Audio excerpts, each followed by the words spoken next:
এই দুনিয়ার সময়টা আমাদের পরীক্ষার সময়। এই পুরো দুনিয়ার জীবনটা আমাদের সবার জন্য পরীক্ষা।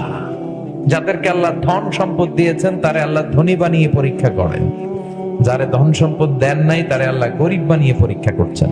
যাকে আল্লাহ সাদা বানিয়েছেন ওরা সাদা বানিয়ে পরীক্ষা, যারা কালো বানিয়েছেন কালো বানিয়ে পরীক্ষা, কাউকে নারী বানিয়ে পরীক্ষা, কাউকে পুরুষ বানিয়ে পরীক্ষা, কাউকে নারীও না পুরুষও না হিজড়া বানিয়ে পরীক্ষা। সবার জীবনটাই বিশাল একটা পরীক্ষা। লিয়াবলুয়াকুম আইয়ুকুম আহসানু আমালা, তোমরা কে কি আমল করো এটা আল্লাহ দেখে নিতে চায়। এজন্য পুরো জীবনটাই হচ্ছে পরীক্ষা। আর আমাদেরকে ফিরে যেতে হবে। আমরা আজীবন থাকতে আসি নাই, আমাদেরকে আল্লাহর কাছে ফিরে যেতে হবে। কিন্তু আমাদের লাইফস্টাইল, আমাদের জীবন, আমাদের সকাল বিকাল সন্ধ্যার দিকে আপনি খেয়াল করে দেখেন যে আমরা যে চলে যাব এই চিন্তাটাই আমাদের মাথায় নাই। আমাদেরকে যে কবরস্থানে যেতে হবে এই চিন্তাটাই নাই। মরতে যে হবে এ নিয়ে কোনো টেনশনই নাই। আরো লাগবে, আরো চাই, আরো প্রতিযোগিতা, সব আমার, আমার এলাকা, আমার ক্ষমতা, আমার দাপট, আমার চেয়ে বড় কেউ নাই। কলা খাইতে পারবো 5টা, নিয়ে রাখছে 10টা। এই টেন্ডেন্সি মানুষের আছে না নাই? এই জন্য রাব্বুল আলামিন বলেন আলহাকুমুত তাকাসুর হাত্তা যুরতুমুল মাকাবির। বেশি বেশি পাওয়ারের লোভ তোমাদেরকে একেবারেই গাফেল বানিয়ে দিয়েছে। দুনিয়ার লোভ লালসা কোনোদিন তোমাদের কমবে না। এই লোভ লালসা কোনোদিন থামবে না যতদিন না তোমরা কবরের ভিতরে ঢুকো, ঠিক কি না? একদিন মাটির ভেতরে হবে ঘর রে মন আমার, কেন বান্ধ দালান ঘর? প্রাণ পাখি উড়ে যাবে পিঞ্জর ছেড়ে, ধরা ধামে সবই রবে তুমি যাবে চলে।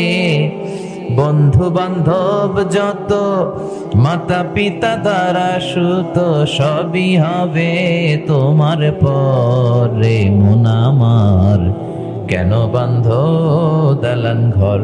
একদিন মাটির ভেতরে হবে ঘরে মন আমার, কেন বান্ধ দালান ঘর? চিল্লায় বলেন ঠিক কিনা? যেতেই হবে কবরে, বাঁচার কোনো উপায় নাই। দাদা চলে গেল, বাবা চলে গেল, চাচা চলে গেল, মামা চলে গেল, আমাকেও যেতে হবে। আমি যাব, আমার ছেলেও যাবে, মেয়েও যাবে, আমার কোলের ছোট্ট শিশুটাও যাবে, ঠিক কিনা? আপনার স্ত্রীর গর্ভে 3 মাসের 4 মাসের বাচ্চা, ওইটা মনে হয় যাবে না। এজন্য আল্লাহ বললেন আলহাকুমুত তাকাসুর, দুনিয়ার লোভ লালসা তোমাদেরকে গাফেল বানিয়ে দিয়েছে।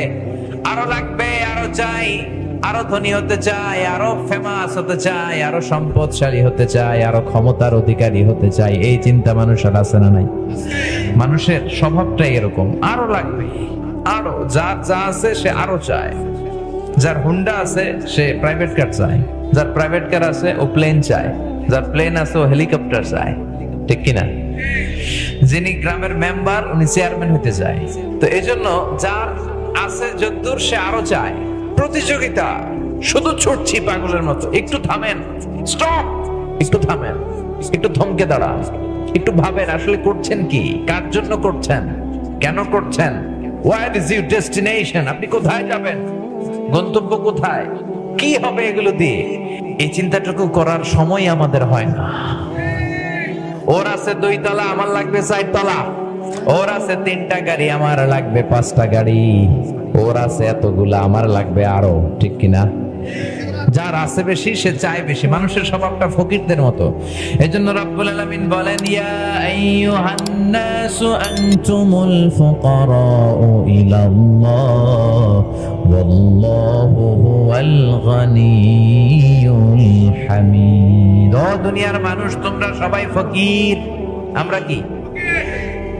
যে চায় সে হচ্ছে ফকির। জুমার দিনে দেখবেন কিছু ফকির আছে, যেখানে টাকা দিতেছে ওই জায়গায় দৌড়, এদিকে নেয় ওদিকে নেয়, সারাদিন নিতেই থাকে। মানুষের স্বভাব এটা, যার আছে বেশি চায় বেশি, ঠিক কিনা?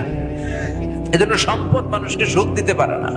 সুখ দিতে পারে আল্লাহর প্রতি আস্থা, বিশ্বাস, আল্লাহর জিকির, ঈমান, ইহসান, তাকওয়া, এগুলো মানুষকে সুখ দেয়। চিল্লায় বলেন ঠিক কিনা? হাজার হাজার কোটি কোটি টাকার মালিক, এগুলো দেখলে আপনি বিভ্রান্তিতে পড়বেন না যে খুব হয়তো সুখে আছে। না, এটা নাও হতে পারে। হয়তো অনেক অসুখে আছে, দেখবেন টাকা যাদের বেশি অসুখ তার বেশি, টাকা যার বেশি রোগ তার বেশি, টাকা যার বেশি টেনশন তার বেশি, টাকা যার বেশি চিন্তা তার বেশি, টাকা যার কম রোগ কম, টাকা যার কম ঝামেলা কম, টাকা যার কম শান্তি তার বেশি। সুবহানাল্লাহ পড়েন। তো অনেক ভিআইপি সিআইপি দের সাথে আমাদের পরিচয় হয়। ভিআইপি মানে very very very important person, আর সিআইপি মানে commercially important person, business magnate, শিল্পপতি। ঘরে যেয়ে দেখেন সুখ নাই, স্ত্রী কথা শোনে না, স্ত্রী করে পরকিয়া, ছেলে খায় গাঞ্জা, মেয়ে করে আরেক ছেলের সাথে পরকিয়া, ঘরে কোনো সুখ নাই, কেউ কাউকে সময় দিতে রাজি না, রোগের কোনো শেষ নাই, কিচ্ছু খেতে পারে না। ডাক্তার খুব লিমিটেড ডায়েট তাকে দিয়েছে। ডাক্তার বলেছে গরু খাবেন না, খাসি খাবেন না, চিংড়ি খাবেন না, খালি ঘাস খাবেন, মানে ভেজিটেবল খাবেন। ঘরেও শান্তি পাইল না, রাতে ঘুমাইতেও পারে না। এরা 1 ঘন্টা ঘুমের জন্য 3টা ট্যাবলেট খেয়ে বিছানায় যায়, আছে না নাই? কিন্তু আমার দিন মজুর, কুলিওয়ালা, ঠেলাওয়ালা, রিক্সাওয়ালা ভাইদের জীবন দেখেন, ওদের ঘরে শান্তি আছে না নাই? রিক্সাওয়ালা নিজেও নামাজ পড়ে, বউ নামাজ পড়ে, মেয়েটাও নামাজ পড়ে। রিক্সাওয়ালা নিজেও জিকির করে, বউ জিকির করে, ছোট্ট বাচ্চাটাও বাবার জিকির করে। শোনাই লা ইলাহা লা ইলাহা ইল্লাল্লাহু মুহাম্মাদুর রাসূলুল্লাহ সাল্লাল্লাহু আলাইহি ওয়াসাল্লাম। রিকশাওয়ালার ঘরে শান্তি আর শান্তি, ইনকাম কিন্তু বেশি নাই, কিন্তু শান্তি আছে না নাই? রিকশাওয়ালা মাশাআল্লাহ সব খেতে পারে, সব, ওর গরু খাসি মুরগি কোনো বাধা নাই, যেইটাই দিবেন খাই একেবারে সাফাই করে দিবে, ঠিক কিনা? এজন্য খেয়াল রাখবেন, টাকা হলে পয়সা হলে গাড়ি কিনা যায়, বাড়ি কিনা যায়, কিন্তু সুখ কিনা যায় না। টাকা পয়সা থাকলে বালিশ কিনা যায়, খাট কিনা যায়, জাজিম কিনা যায়, কম্বল কিনা যায়, কিন্তু ঘুম কিনা যায় না। টাকা হলে ঘুম কিনা যায়? ডাক্তারের কাছে যে যদি বলেন ডাক্তার সাহেব আমার ঘুম হয় না, 5,000 টাকার ঘুম দেন, ডাক্তার কেউ ধরুমি আমারই ঘুম আসে না রাত্রে, তোমার কি দিব ঘুম? এজন্য অল্পে তুষ্ট থাকতে হবে, যতটুকু লাগে অতটুকু আবার উপার্জন করতে হবে। অল্পে তুষ্ট থাকার নাম হচ্ছে ইসলাম, আল কানাআতু মিনাল। এজন্য রাব্বুল আলামিন বলেন আলহাকুমুত তাকাসুরু হাত্তা যুরতুমুল মাকাবির। দুনিয়ার লোভ লালসা একেবারেই তোমাদেরকে আখিরাত থেকে গাফেল বানিয়ে দিয়েছে। তোমাদের এই গাফলতি কোনোদিন কমবে না যতদিন না কবরে ঢুকবা। কার কথা? খালি প্রতিযোগিতা। দেখেন বিল্ডিং বানানোর প্রতিযোগিতা আছে না নাই? বিশ্বনবী বললেন কিয়ামতের একটা আলামত হলো আনতারাল হাফাতাল আরাতাল আলাতা রিয়াশা ইয়াতাতাওয়ালুনা ফিল বুনিয়ান। কিয়ামতের আগে তোমরা দেখবা গায়ে দেওয়ার মতো জামা ছিল না, পায়ে দেওয়ার মতো জুতা ছিল না, সমাজে কোনো নাম ঢাক ছিল না। হঠাৎ করে এই লোকগুলো সমাজে হুরু হুরু করে ধনী হয়ে যাবে। পৃথিবীর এমন অনেক জায়গা আছে মুসলমান না খেয়ে মরে। বিশুদ্ধ পানির জন্য মাইলকে মাইল তারা হাঁটে, সকালে যায় বিকেল বেলা বিশুদ্ধ পানি নিয়ে ফিরে। সামান্য যে খাবারগুলো আরব বিশ্বের জনকুবেররা নষ্ট করে, এর অর্ধেক খাবার দিয়ে আফ্রিকার দেশের সবগুলো না খাওয়া মানুষ বেঁচে যেতে পারে। এজন্য আল্লাহ বললেন দুনিয়ার এই চাকচিক্য লোভ তোমাদেরকে গাফেল বানিয়ে দিয়েছে। দুনিয়াটা আসলে একটা লোভ, এটা একটা মোহ, এটা চাকচিক্যময়, লোভাতুর করে রাখে আমাদের। এই লোভ, চাকচিক্য, মোহ, এই মরিচিকা আমাদের থামবে না, কমবে না যতক্ষণ না আমরা কবরে না ঢুকি। হাত্তা যুরতুমুল মাকাবির। কার কথা? এজন্য রাব্বুল আলামিন বলেন আলহাকুমুত তাকাসুরু হাত্তা যুরতুমুল মাকাবির। দুনিয়ার লোভ লালসা তোমাদেরকে গাফেল বানিয়ে রেখেছে। এই গাফলতি কোনোদিন তোমার কমবে না যতক্ষণ না কবরে না ঢুকো, ঠিক কি না? তাই বলে এটা মনে করার সুযোগ নাই যে ইসলাম সম্পদ উপার্জন আমাদেরকে বাধা দিয়েছে। না, আপনি সম্পদ উপার্জন করতে পারবেন, কিন্তু এটার হৃদয়ে স্থান দিতে পারবেন না। এটা সম্পদ হাতে রাখবেন, প্রয়োজনে খরচ করবেন, দান করবেন, কিন্তু হৃদয়ে থাকবে কার ভয়? এজন্য ইসলাম বলে সম্পদ উপার্জনে বাধা নাই, কিন্তু সম্পদ যদি এমন পরিমাণে চলে যায় নিজের খরচের পরেও বিশাল সম্পদ পড়ে থাকে, তখন যাকাতকে ফরজ করে দিয়েছে কে? দান করলে সম্পদের বরকত দেয় কে? যারা যাকাত ফরজ হওয়ার পরেও যাকাত দেয় না, আল্লাহ বললেন নবী ওয়াল্লাযীনা ইয়াকনিজুনা আয-যাহাবা ওয়াল ফিদ্দাতা ওয়া লা ইউনফিকুনাহা ফী সাবিলিল্লাহ ফাবাশশিরহুম বিআযাবিন আলীম।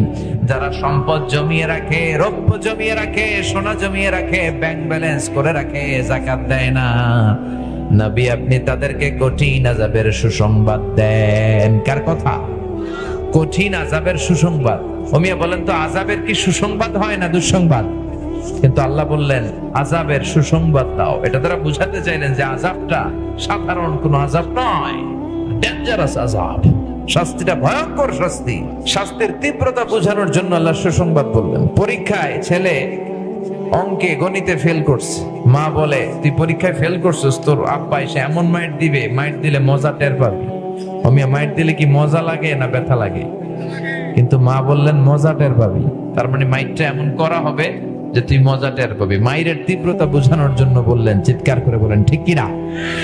এজন্য সম্পদের মালিক যারা হয়েছেন, ফরজ যাকাত তাদের আদায় করতে হবে, নইলে তাদের জন্য শাস্তি আছে না নাই? এজন্য রব্বুল আলামিন বলেন আল্লাহকুমুত তাকাসুরু হাত্তা যুরতুমুল মাকাবির। দুনিয়ার লোভ লালসায় পড়ে থেকো না, এই দুনিয়া জীবন থাকবে না, ঠিক কি না? আমরা জানি যে আমরা থাকবো না, এরপরও আমরা মানতে চাই না, বুঝতে চাই না। আমার বলে আমরা চিৎকার করতে পছন্দ করি। কেউ যদি বলে ভাইজান এত সুন্দর বাড়ি কার বাড়ি? আমরা বলি আমার বাড়ি। কেমন করে আপনার বাড়ি? এই বাড়িতে আপনার বাবা যখন থাকতো আপনার বাবাও বলতো এটা আমার বাড়ি। আপনার দাদা যখন এই বাড়িতে বসবাস করতো আপনার দাদাও বুক ফুলিয়ে সবার কাছে বলতো এটা আমার বাড়ি, ঠিক কিনা? আপনি বললে আপনার ছেলে বলবে আমার বাড়ি, ছেলে বললে নাতি বলবে আমার বাড়ি। বাড়ি একটা কত মানুষ দাবি করছে দেখছেন? পরের জায়গা পরের বাড়ি, ঘর বাঁধিয়ায় আমি রই, আমি তো সেই ঘরের মালিক নই। পরের জায়গা পরের বাড়ি, ঘর বাঁধিয়ায় আমি রই, আমি তো সেই ঘরের মালিক নই, ঠিক কিনা? এই জন্য এই দুনিয়াটা হচ্ছে মরিচিকা, ধোঁকা, ধোঁকার মায়া চলে আমরা আবদ্ধ। এজন্য বিষ্ণু বলেন লাউ আন্না লিকুল্লি ইবনি আদম ওয়াদিয়ান মিন যাহাব। দুনিয়ার প্রত্যেকটা মানুষকে যদি আল্লাহ একটা স্বর্ণের পাহাড়ের মালিক বানিয়ে দেয়, আহাব্বা আইয়াকুনা লাহু ওয়াদিয়ান, সে চাবে আরেকটা স্বর্ণের পাহাড়ের মালিক কেমন করে হওয়া যায়, যদিও তার লাগবে না, ঠিক কিনা? ওয়ালা ইয়ামলা আফাহু ইল্লা তুরাব, কবরের মাটি ছাড়া কোনো কিছুই তার মুখটারে ভরতে পারবে না, ঠিক কিনা? স্বর্ণের পাহাড় দেখছেন কোনদিন? তো একটা স্বর্ণের পাহাড়, এটা কি আমার 14 গোষ্ঠী খাইয়া শেষ করতে পারুন? তো আমার আরেকটা লাগবে কেন? অভ্যাস। আল্লাহকুমুত তাকাসুর, খালি আরো চাই, আরো লাগবে, আরো দাও। এই মানুষের চাওয়ার কোনো কমতি নাই। এই চাইতে চাইতেই তোমাদেরকে কবরে যেতে হবে। হাত্তা যুরতুমুল মাকাবির, কবরে তোমাদেরকে ঢুকতে হবে, বাঁচার কোনো রাস্তা নাই, সবাইকেই যেতে হবে, ঠিক কিনা? এই পৃথিবীতে কেউ থাকতে আসে নাই। এমনকি কেউ আছেন যে বলতে পারবেন হুজুর আমি যাব না এই পৃথিবী থেকে, আমি বেঁচে থাকবো? আছেন কেউ? সবাইকে চলে যেতে হয়েছে, নবীরাও বাঁচে নাই, ঠিক কিনা? কুল্লু মান আলাইহা ফানি ওয়া ইয়াবকা ওয়াজহু রাব্বিকা যুল জালালি ওয়াল ইকরাম ফাবিআইয়ি আলাই রাব্বিকুমা তুকাযযিবান। মহাবিশ্বে যা দেখা যায় সব শেষ হয়ে যাবে, সব একবার মরে যাবে, একজন ছাড়া তিনি কে? যেতে আপনাকে হবেই। এজন্য আল্লাহ বললেন হাত্তা যুরতুমুল মাকাবির, যতক্ষণ না তোমরা কবরে যাও। কবরে ঢুকলে সব চাওয়া পাওয়া শেষ। এই কবর হচ্ছে আখিরাতের প্রথম ধাপ। বিশ্বনবী বলেন আল কবর মারাদাতুম মিন রিয়াদিল জান্নাহ ওয়া হুফরাতুম মিন হুফারিন নার। এই কবরটা কারো জন্য হয়ে যায় জান্নাতের বাগান, কারো জন্য হয়ে যায় জাহান্নামের গর্ত। ও আল্লাহ, আমাদের প্রত্যেকের কবরগুলোর জান্নাতের বাগান বানিয়ে দিও। মুমিন বান্দাকে মুনকার আর নাকির আসবে, এসে প্রথম প্রশ্ন করবে মার রাব্বুক, তোমার রবের নাম কি? প্রশ্ন করা মাত্রই আমরা বলবো রব্বি আল্লাহ, আমাদের রব কে? দ্বিতীয় প্রশ্ন মা দীনুক, তোমার ধর্মের নাম কি? আমরা কি বলবো? আমরা বলবো দীনি আল ইসলাম। এরপরে বিশ্বনবীর চেহারাটা দেখিয়ে বলা হবে আতারিফু হাদার রাজুল, এই লোকটারে চিনো নাকি? চিনি না? আমরা বলবো এটা আমার প্রাণের নবী। এই নবীর আমরা নিজেদের কলিজার চাইতেও বেশি ভালোবেসেছি, ঠিক কিনা? এই নবীর জন্য আমরা সব করতাম, নবীর আমরা ভালোবাসতাম, এটা আমাদের প্রাণের নবী। 3টা প্রশ্নের উত্তর আপনি করতে পারলেন। এরপরে চতুর্থ প্রশ্ন আপনারা জিজ্ঞেস করা হবে ওয়ামা ইলমুক, তোমার জ্ঞান কি? মানে 3টা প্রশ্নের উত্তর যে তুমি বলতে পারলা, কোত্থেকে শিখলা? নাকি নকল করছো? ফেরেশতারা বলবে নকল করে শিখছো নাকি? আপনাকে বলতে হবে যে আমি কোরআন থেকে শিখেছি, হাদিস থেকে শিখেছি, ঠিক কিনা? এই চারটা প্রশ্নের উত্তর দেওয়ার সাথে সাথে ফেরেশতারা বলবে আহলান সাহলান, মারহাবান বিক, তোমারে খোশ আমদেদ, কংগ্রাচুলেশন, সুস্বাগত। সব প্রশ্নের উত্তর তুমি পেরেছ, তোমার জন্য জান্নাতের খোশ আমদেদ আছে না নাই? ফায়ুফসাহু লাহু কবরুহু ৭০ যিরাআন, মুহূর্তেই তার কবরটা ৭০ হাত লম্বা করে দেয়া হবে। ওয়ায়ুফতাহু লাহু বাবুন ইলাল জান্নাহ, তার কবর থেকে জান্নাতের দিকে একটা দরজা করে দেয়া হবে। জান্নাতের সুশীতল ঠান্ডা বাতাস তার কবরটারে শীতল বানিয়ে দিবে। ওয়ায়ুলবাসু মিন লিবাসি আহলিল জান্নাহ, জান্নাতের একটা পোশাক পরিয়ে দেয়া হবে। সুবহানাল্লাহ পড়েন। আর বলা হবে নাম কানাউমিল আরুস, ঘুমাও। কি করো? বাসর রাতে কনেকে নিয়ে বর যেমনি আরামসে ঘুম দেয়, তুমিও ঘুম দাও। সুবহানাল্লাহ পড়েন। ঘুমাও, তোমার এই ঘুম কেউ ভাঙাবে না। ইসরাফিলের সিংহার ফুৎকার ছাড়া কোনোদিন তোমার এই ঘুম ভাঙবে না। সুবহানাল্লাহ পড়েন। আল্লাহ আমরা যেন সে আরামের ঘুম কবরে দিতে পারি, তৌফিক দাও। ওয়া আম্মাল কাফির ওয়া আলুশ শিমাল, এবার কাফির মুশরিকদের কবরেও যাবে কিরামান কাতিবিন, মালাকান আজরাকান আসওয়াদান, নীলাভ দুটা চক্ষু, কৃষ্ণ বর্ণের, চোখগুলা নীলাভ নীল রঙের, গায়ের রং হবে কালো, দেখতে কেমন দেখা যায়? এসেই ধমকানি, বলবে ওঠ বস, বল মার রব্বুত, তোর রবকে? কয় জানি না। লা আদরি, আমি জানি না। আমার রবকে আমি জানি না, আমি নাস্তিক। আমি কি? আমি নাস্তিক। ওয়ামা দিনু, তোর ধর্ম কি? কয় এটাও জানি না। আমার কিচ্ছু মনে নাই, আমার ধর্ম টর্ম নাই, আমি খালি মদ খাইতাম, আমি খালি ইয়াবা খাইতাম, গাঞ্জা খাইতাম, এগুলো মনে আছে। রবকে আমার মনে নাই, ধর্ম কি আমার জানা নাই। বিশ্বনবীর চেহারা দেখে বলা হবে আতারিফু হাযার রাজুল, এই লোকটাকে চিনো কিনা? কয় চিনি না। তবে আমার সাঙ্গপাঙ্গ সবাই লোকটারে গালি দিত, আমিও গালি দিতাম, কিছুই জানি না। ফেরেশতারা বলবে তারা তোরে জানাইতেছি। লা দারাইতা ওয়ালা তারাইতা, তুই তো কিচ্ছু পারলি না, কপাল পোড়া। ফায়াতরাকু মিন মাতারিক মিন হাদিদ, বিশাল লোহার একটা হাতুড়ি দিয়ে মাথার পিঠে পিটানো হবে। এক এক পিটানোর চোটে গায়ের গোশতগুলো, হাড্ডিগুলো থেতলে থেতলে যাবে। ওয়ায়াকালু লিল আরদি ইলতাইমি, জমিনকে বলা হবে দুই দিক থেকে চাপ দে। ফাতাখতালিফা আদলাউহু, ওর ডান পাশের পাঁজর বাম পাশে চলে আসবে, বাম পাশের পাঁজর ডান পাশে চলে আসবে। হাত্তাল কিয়ামা, কিয়ামত পর্যন্ত আযাব আর শাস্তি চলতেই থাকবে। আল্লাহ আযাব থেকে আমাদের বাঁচাও। এজন্য বিশ্বনবী সব সময় বলছেন আল্লাহুম্মা ইন্না নাউযু বিকা মিন আযাবিল কবর, ও আল্লাহ কবরের আযাব থেকে তুমি আমাদের বাঁচাও। ও আল্লাহ তুমি আমাদেরকে ঈমানের মরণ দাও। আল্লাহ বললেন কবরে যাওয়ার আগে তোরা বুঝবি না, কাল্লা সাউফা তা'লামুন, অচিরেই তোমরা বুঝবা কবরের জীবন কেমন। সুম্মা কাল্লা সাউফা তা'লামুন, অচিরেই বুঝবা কবরের জীবন কেমন। কাল্লা লাউ তা'লামুনা ইলমাল ইয়াকিন, যদি তোমরা জানতা মৃত্যু আর কবরের জীবনটা কেমন। মালাকুল মাউতকে দেখার আগ পর্যন্ত এটা বোঝা যাবে না, ঠিক কি না? মালাকুল মাউতকে সবাই সচক্ষে দেখবে, আমরা যারা এখানে আছি দেখবো না মালাকুল মাউতকে। মুমিন বান্দার কাছে মালাকুল মাউত সাদা শুভ্র ধবধবে পোশাক পরে একজন যুবকের আকৃতিতে আপনাদের কাছে আসবে ইনশাআল্লাহ। পড়ে শুভ্র সাদা যুবক একজন মানুষের যত সুন্দর চেহারা হতে পারে, সুঘ্রাণ নিয়ে আপনার মাথার শিওরে বসবে, এসে বলবে ইয়া আইয়াতুহান নাফসুত তাইয়্যিবা, ইয়া আইয়াতুহান নাফসুল মুতমাইন্নাহ, হে প্রশান্ত আত্মা বের হয়ে আসো। কাফান মিন আকফানিল জান্নাহ, জান্নাতের কাফন নিয়ে আসবে।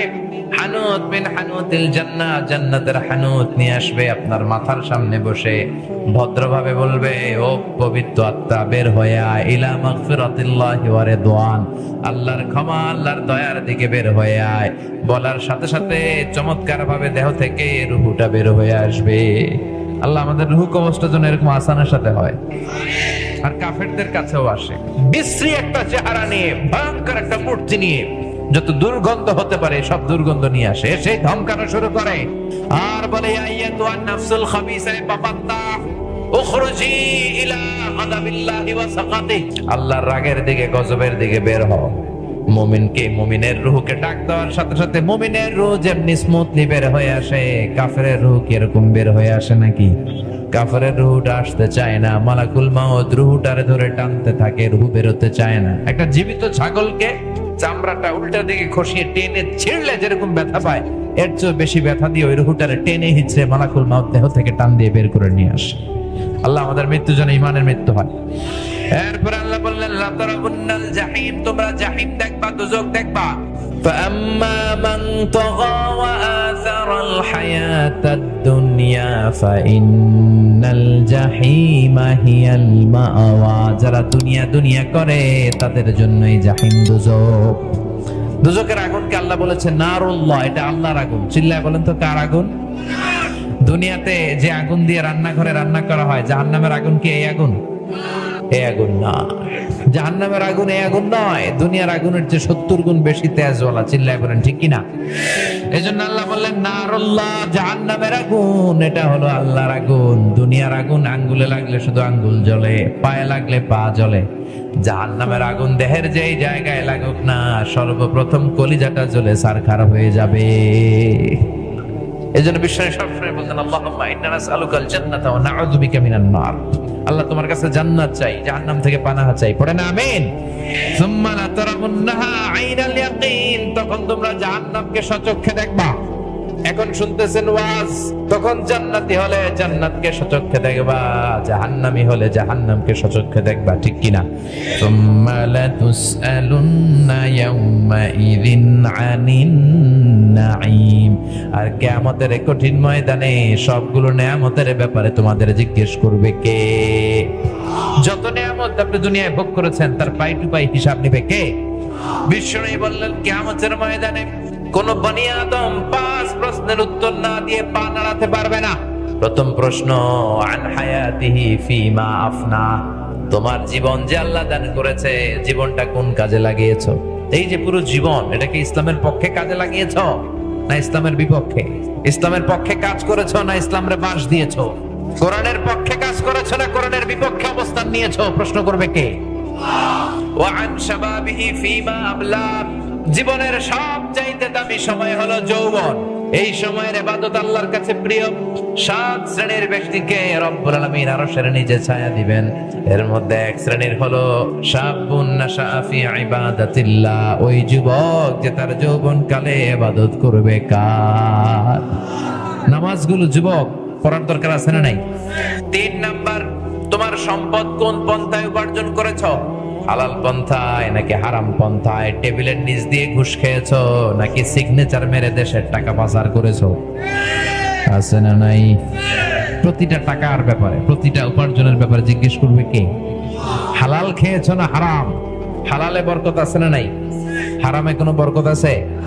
আওয়াজ করে বলেন তো, গরু খাওয়া হালাল না হারাম? কুকুর খাওয়া? গরু বছরে বাচ্চা দেয় কয়টা? কুকুর দেয় কয়টা? অনেকগুলো দেয়। গরু দেয় একটা। গরু জবাই হয় প্রতিদিন শত শত, ইদানিং অবশ্য মহিষ জবাই হয়। তো গরু খায় বেশি, কুকুর কেউ খায় না। গরু বাচ্চা দেয় কম, কুকুর বাচ্চা দেয় বেশি। বলেন তো তারপরে বাংলাদেশে গরু বেশি না কুকুর বেশি? গরু অনেক বেশি। কেন? কারণ গরু খাওয়া হালাল, আর হালালের ভেতরে বরকত দিছে কে? হালাল উপার্জন করলে আপনি মুস্তাজাবুদ দাওয়া হয়ে যাবেন। হালাল যারা খায় তারা দোয়া করলে দোয়া কবুল করে নেয় কে? হারাম খেলে আজীবন কাঁদলেও দোয়া কবুল হবে না। হারাম টাকা দিয়ে মাদ্রাসা বানালে কবুল হবে না। হারাম টাকা দিয়ে এতিমখানা বানালে কবুল হবে না। হারাম টাকা দিয়ে এই পুরো জেলার মধ্যে সব চাইতে বড় জামে মসজিদ বানায় দিল, একটু কবুল হবে না। কারণ ইন্নাল্লাহা তাইয়্যিব লা ইয়াকবালু ইল্লা তাইয়্যিবা, আল্লাহ নিজে পবিত্র, পবিত্র ছাড়া কোনো জিনিস আল্লাহ গ্রহণ করে না।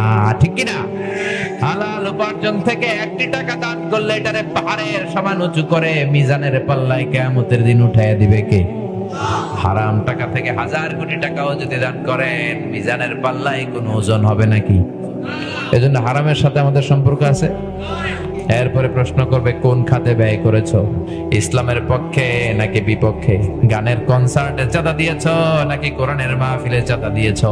মসজিদে চাঁদা দিয়েছো নাকি অন্য জায়গায় চাঁদা দিয়েছো? কোন জায়গায় সম্পদ ব্যয় করেছো? মদের আড্ডাখানায় টাকা ব্যয় করেছো, গাঞ্জার আড্ডাখানায় চাঁদা ব্যয় করেছো, টাকা ব্যয় করেছো? এই প্রশ্নগুলো করবে কে?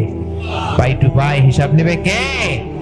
সব শেষে প্রশ্ন করা হবে যতটুকু তুমি জেনেছো ততটুকু আমল করেছো কিনা। আপনি যতদূর জানেন আপনাকে অদ্দূর প্রশ্ন করা হবে। যে জানে বেশি তার প্রশ্নও বেশি। ঠিক কিনা? হিংসা, বিভেদ, এটা কোনো মুমিনের অন্তরে থাকতে পারে? অহংকার থাকতে পারে? মান কানা ফি কলবিহি হাব্বাতু খারদাল মিনাল কিবর লা ইয়াদখুলুল জান্নাহ, যাররা পরিমাণ অহংকার যদি কারো অন্তরে থাকে সে জান্নাতে প্রবেশ করবে। আল্লাহ বলে অহংকার হচ্ছে আমার চাদর আর বড়ত্ব হচ্ছে আমার লুঙ্গি। যে অহংকার করে সেজন্য আমার চাদর ধরে টান মারে, আর যে আমার চাদর ধরে টানাটানি করে ওরে আমি জাহান্নামে ফেলে দেব। ওয়ালা উবালি, আমি কোনো ভ্রুক্ষেপই করি না। চিল্লায় বলেন ঠিক কিনা? আবার বিশ্বনবী বললেন আল বাদিউ বিসসালামি বারিউম মিনাল কিবর, আগে আগে যে সালাম দিয়ে দেয় তার অন্তরটারে অহংকার থেকে মুক্ত করে দেয় কে? লাম্মা খালাকাল্লাহু আদামা ওয়া কানা তুলুহু 60 যিরাআন, রব্বুল আলামিন সাইয়েদনা আদম আলাইহিস সালামকে যখন তৈরি করলেন 60 হাত লম্বা করে বানালেন। বানানোর পরে আদমকে বললেন, আদম তাড়াতাড়ি ফেরেশতাদেরকে তুমি সালাম দাও। কারণ ইবলিস অহংকারের কারণে জাহান্নামী হয়েছে। আল্লাহ চেয়েছেন আমার আদম যাতে জাহান্নামী না হয়, আদমের অন্তর থেকে অহংকার যেন দৌড়ে পালায়। তো পদ্ধতি কি? আগে সালাম দিতে হবে। আল্লাহ সৃষ্টির পরেই সাইয়েদনা আদমরে বলেন না আদম সেজদা দাও, জিকির করো, নামাজ পড়ো না। আল্লাহ বললেন আদম সালাম দাও, ফেরেশতাদেরকে সালাম দাও। সালাম দিলে তোমার অন্তরকে অহংকার মুক্ত করে দিবে কে? রব্বুল আলামিন মালাকুল মাউতকে বলবে, ও মালাকুল মাউত পৃথিবীর সব মানুষগুলোরে মেরে ফেলো। মালাকুল মাউত সবাইরে মেরে ফেলবে। আল্লাহ বলবেন এবার জিনদেরকে মেরে ফেলো, জিনদেরকেও মেরে ফেলবে। আল্লাহ বলবে ইয়া মালাকাল মাউত আখবিরনি মান ইয়াবকা, আমারে তুমি বলে দাও আর কে বেঁচে আছে। মালাকুল মাউত বলবে কেউ নাই, মানুষও নাই, জিনও নাই, খালি ফেরেশতা। আল্লাহ বলবেন সব ফেরেশতাগুলোরও মেরে ফেলো, সব ফেরেশতাদেরকে মেরে ফেলা হবে। আল্লাহ বলবে ইয়া মালাকাল মাউত আখবিরনি মান ইয়াবকা, এবার বলো কে আছে। মালাকুল মাউত বলবে আল্লাহ কেউ নাই, মানুষ নাই, জিন নাই, ফেরেশতা নাই, শুধু আমরা 4 জন ফেরেশতা ছাড়া। চিল্লায় বলেন কয়জন? জিব্রাইল, ইসরাফিল, মিকাইল আর আমি আজরাইল। আল্লাহ বলবেন যাও জিব্রাইলের রূহ কবজ করো, মিকাইলের রূহ কবজ করো, ইসরাফিলের রূহ কবজ করো। সব শেষ। এবার আল্লাহ বলবেন ইয়া মালাকাল মাউত আখবিরনি মান ইয়াবকা, বলো না মালাকুল মাউত এবার আর কে আছে? কেউ নাই, জিব্রাইলও নাই, ইসরাফিলও নাই, মিকাইলও কেউ নাই। ও আল্লাহ কেউ নাই, শুধু আমি আছি আর আপনি আছেন। আল্লাহ বলবেন ইয়া মালাকাল মাউত এবার তুই নিজে মর। মালাকুল মাউত বলবে এটা আবার কেমন কথা? আমি না মারলাম, আমি তো মেরেছি, আমি মরবো কেন? আল্লাহ বলবেন কুল্লু নাফসিন যায়িকাতুল মাউত, ও মালাকুল মাউত এই পৃথিবীতে যারা একবার আসার সুযোগ হয়েছে সবাইকেই মৃত্যুবরণ করতে হবে। জোরে বলেন ঠিক কিনা? তুই মর, তুইও মরে যা। মালাকুল মাউত শুনে কাঁপতে থাকবে ভয়ে, কারণ সে তো জানে মৃত্যুর কি জ্বালা, ঠিক কিনা? আল্লাহ বলবে কেঁপে লাভ নাই, জান্নাত এবং জাহান্নামের মাঝ বরাবর যে দাঁড়া। মালাকুল মাউত জান্নাত এবং জাহান্নামের মাঝ বরাবর যে দাঁড়াবে। আল্লাহ বলবেন মুত ইয়া মালাকাল মাউত, মর মর, মরে যা। জান্নাত জাহান্নামের মাঝ বরাবর দাঁড়িয়ে মালাকুল মাউত এক চিৎকার দিয়ে মরে যাবে। বিষ্ণুই বলেন মালাকুল মাউতের সেদিনের চিৎকারটা এত ভয়ঙ্কর হবে, আওয়াজটা এত বিকট হবে, কিয়ামতের জন্য ইসরাফিলের সিঙ্গার ফুৎকারের কোনো দরকার হতো না। ওই আওয়াজ যদি পৃথিবীর মানুষ শুনতো, ওই আওয়াজেই মানুষের কানের পর্দা ফেটে সবগুলো মানুষ পড়ে জমিনে লাশ হয়ে শুয়ে থাকতো। এবার ডানে বায়ে সামনে পেছনে তখন কেউ নাই, একজন ছাড়া। চিল্লায় বলেন তো তিনি কে? এই পুরো দুনিয়ার উদাহরণ হচ্ছে 4টা স্বর্ণের টুকরা 3টা লাশের মতো। 3 বন্ধু কর্মসংস্থানের উদ্দেশ্যে বেরিয়েছে, পথিমধ্যে 3 বন্ধু গুপ্তধন পেয়েছে, 4টা বড় বড় স্বর্ণের টুকরা পেয়ে তো মহা খুশি। হায় হায় বড় লোক হয়ে গেলাম আমরা, আজীবন খাইলেও শেষ হবে না, মহা খুশি। 3 বন্ধু এবার বলতেছে একজন বাজারে যা, যে কিছু রুটি আর খাবার কিনে নিয়ে আয়, খাওয়া দাওয়া করে আমরা ভাগ বটরা করবো। একজনের রুটি আনতে পাঠায় 2 জন মিলে ভাবতেছে ওইটারে যদি মাইরা ফেলতে পারি তাহলে তার ভাগ বটরার কোনো বিষয়ই না। মোট 4টা, তুই নিবি 2টা, আমি নিব 2টা, কেল্লা ফতে, খেলা খতম। আর যে রুটি কিনতে গিয়েছে বাজারে, ও মনে মনে ভাবে রুটিতে বিষ মিশায় নিব, বিষ মাখানো রুটি 2টারে খাওয়াইয়া শেষ, আমি সব লে দৌড়। যেমন চিন্তা তেমন কাজ, রুটিতে বিষ মাখিয়ে নিয়ে এসে বন্ধুদেরকে দেওয়ার পরে 2 জন বন্ধু মিলে ওইটারে মারা শুরু করছে। কয় মারস কেন? কয় তোরে মাইরা ফেলাম। ওইটারে মারতে মারতে মারতে মারতে শেষ। এবার 2টায় কয় ওইটারে মারছি, অনেক ক্ষুধা লাগছে, আয় খাইয়া লই। বিষ মাখানো রুটি খেয়ে 2টাও শেষ। 4টা স্বর্ণের টুকরা স্বর্ণের জায়গায় পড়ে আছে, লাশগুলা পড়ে আছে, নেওয়ার কেউ নাই। এটাই দুনিয়ার জীবনের দৃষ্টান্ত। এজন্য যত নেয়ামত আল্লাহ আমাদেরকে দিয়েছে, এই নেয়ামতের শুকরিয়া করার দরকার আছে না নাই? শুকরিয়া করলে নেয়ামত বাড়িয়ে দেয় কে? আমরা সব সময় শুকরিয়া করব কার? আর আমাদের অন্তরে দুনিয়ার জন্য যেন পাগল পাড়া কোনো ইচ্ছা না থাকে। আমাদের অন্তরের ভেতরে স্থান থাকতে হবে আখিরাতের স্থান। চিল্লায় বলেন ঠিক কিনা?